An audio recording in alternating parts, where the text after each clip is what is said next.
You're listening to the Sass podcast. I'm your host, Christie Rocha, also known as Sass. I identify as a woman, a wife, and a mother. That should tell you a lot already. And over the last few years, I've learned the value of talk therapy. I have seen how my inner work not only enhances my own well-being, but also my marriage, my parenting, my relationships. And in fact, you wouldn't be hearing this right now if it weren't for the work I've done. My mission is to debunk the misconceptions and stigmas around what therapy is and who it's for. Let's normalize working on our mental health and seeking help when needed. We've all heard of self-care, self-help, and self-love, but do you often wonder how to actually make it all happen? I do. You'll hear strategy-based conversations with professionals, as well as inspiring and validating stories from women who are just like you and me. Think of this podcast as the weekly therapy sessions you didn't know you needed, with a dash of sass, a lot of vulnerability, and me, relentlessly asking, but how? Hello. All right. Welcome to the first solo show on this month's topic of motherhood, pregnancy, and mental health. This episode is meant to follow up Wednesdays with Dr. Nicole Rankins. So if you haven't listened to it yet, you might want to go back and check it out. I've shared my birth stories on the podcast before. I will link the episode in the show notes. So this is not going to be an episode of me detailing my birth stories, but I am going to speak to the mental health implications. When I was pregnant the first time, admittedly, I was not a researcher. I did not do childbirth education. The hospital offered a tour. I think there was a Q&A session that was offered. I don't even remember what else. There was a few other things. And even though I thought I would be a person that would do all of those, sign me up, I didn't do them. I read a couple of books, mostly about pregnancy, not so much about delivery. But I just think from a very early stage of pregnancy, I just accepted that whatever is meant to happen will happen. If I was going to go naturally, if I was going to have a C-section, it just was okay. And I know that I have privilege in that part of what allowed me to have that is that I had complete trust in my doctors and the hospital based on past experience and reputation. I delivered my kids at the same hospital that I was born at. My niece was born there. I have friends from high school who work there or have parents that work there. And I knew of many women and friends who delivered at that hospital, and even with the group of doctors that I was a part of. So I really leaned into this and trusted that I was in incredibly good hands no matter how the birth went. Now, this does go against Dr. Nicole's very wise advice to educate yourself. And truthfully, if anxiety had been more of an issue for me prior to motherhood, I probably would have done more to educate myself, or at least I know that I would have wanted someone like Dr. Nicole to say, hey, you could run a little anxious. This is something you could do to help with that prior to birth.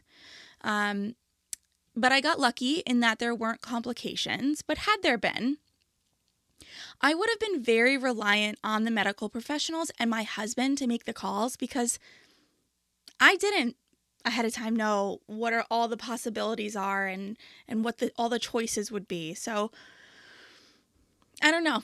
I think everything works out the way it's supposed to, but I also know that I could have only benefited from learning a little bit more ahead of time. That being said, I did make a habit of internally saying a few mantras anytime I filled up my water bottle while I was working, which while pregnant was about once an hour. I would walk to the water fountain, and the whole time I would say, I'm so thankful for a natural, easy, pain and complication-free delivery. I must have said it thousands of times over the course of my pregnancy, and while I would never say it was pain-free, it was complication-free, and from check-in at the hospital to birth, it was a nice quick 6 hours. I am a total trust in the universe girl, and the combination of my trust in the universe and my trust in my medical team, the hospital, and my husband, who is a researcher, birth and delivery did not really make me anything more than a healthy anxious. I was anxious in the way that our body and our brain train us to be when we are headed into an unknown, a major change, or potential pain. So it was a healthy angst. And what they say is true. By the end of pregnancy, you are so ready to be done that you begin to welcome the idea of birth and delivery. And in many cases, even engage in behavior that will induce labor faster. Now, with my second pregnancy, I of course knew a little bit more about what to expect, and the birth and delivery were so fast that there wasn't time for decisions or even much thought. From check-in to birth was almost exactly 1 hour, but again, none of this scared me. I knew I was in incredible hands, and I also know that I thrive under pressure. I've always known this. From back in my sports days, I would much rather a hard hit line drive to the face or knees than a slow ground ball. If I have to react quickly, I am clutch. When I have too much time to think, I am less clutch. Even in my school days, I wasn't a person who studied for weeks or took days to write a paper. I hate this expression, but it seems to exemplify what I mean. Quick and dirty. Just quick and dirty was the way for me. Now, in both instances, I can see that there are ways that I would have benefited from putting in more time, taking things slower, learning how to field a slow grounder with less stress. I would have had to just take a gazillion slow grounders in a row, but I never did. The same way I never did childbirth classes.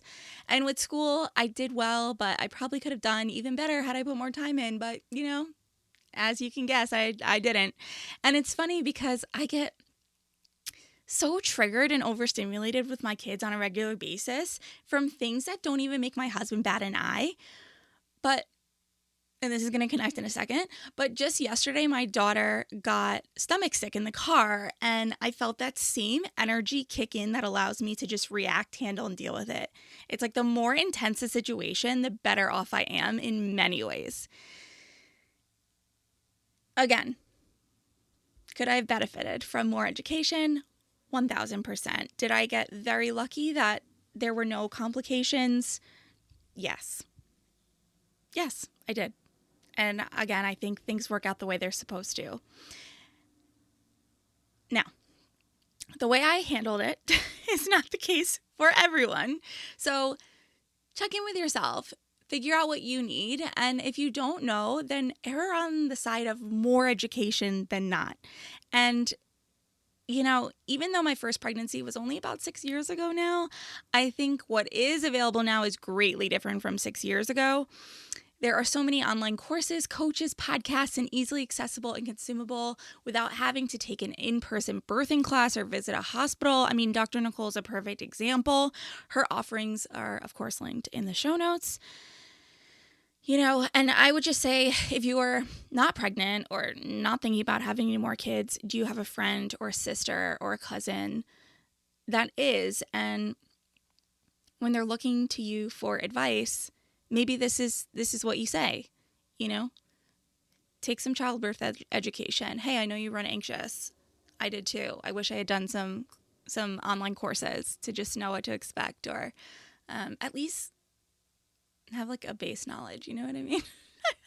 I'm laughing because looking back, it's actually, I want to say, remarkable that I just didn't really think too much about it. But I guess that was the way it's supposed to be.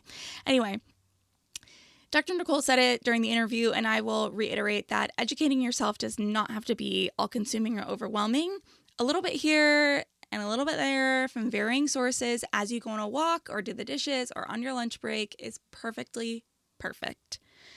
Now, a major point that Dr. Nicole made that I also want to reiterate is that no matter what happens in birth and delivery, none of it is a failure on your part. You've done nothing wrong.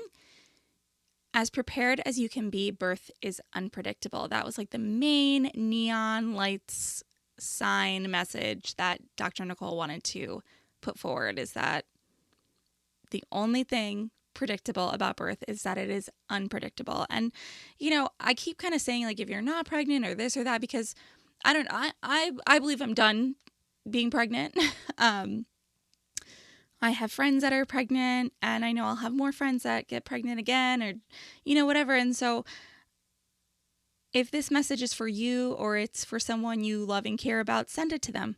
If you know someone pregnant, send them Dr. Nicole's episode, send them this episode, or just remind yourself, if you're a partner, that there is no fault on the part of the mom or the birthing partner if things don't go according to plan.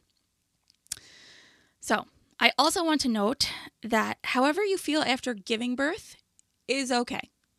It might not feel exactly how you've been told it will by well-intentioned family and friends, television, movies, and that's okay.